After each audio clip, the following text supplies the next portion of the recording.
Les salles de cinéma de la région ont connu une année difficile. C'est ce que révèlent de nouvelles données de l'Institut de la statistique du Québec. On a moins de monde, l'achalandage est moindre, puis les coûts, ils continuent, eux autres.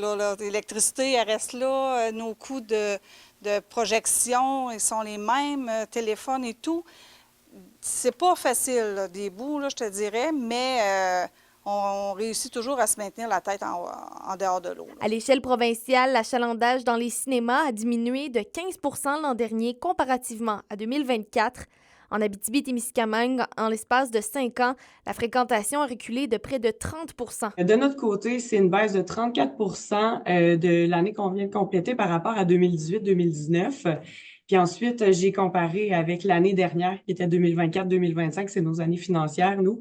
Et on a observé une baisse de 23 de ce côté-là, qui est un petit peu supérieur à ce qui a été observé à l'ensemble du Québec. Parmi les causes évoquées, on retrouve notamment la popularité des plateformes de visionnement en continu comme Netflix et Disney+. Le facteur numéro 1, c'est les plateformes, là. De plus en plus de plateformes. Il y en a toujours des nouvelles qui sortent un peu partout.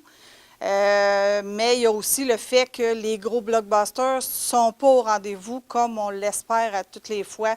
Là, on se dit tout le temps, il y a un gros film qui arrive, préparez-vous, ça va y être.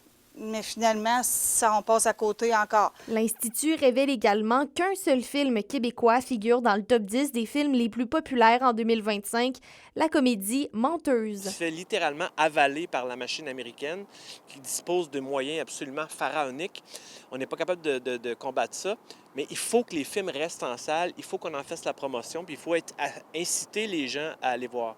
Tout de même, les cinémas de la région entrevoient la saison estivale d'un bon œil avec la sortie de méga-productions dont Histoire de jouet 5, Spider-Man Un jour nouveau et Les Mignons et les monstres. Roxane Caillouette, RNC Nouvelles, Rouyn-Noranda.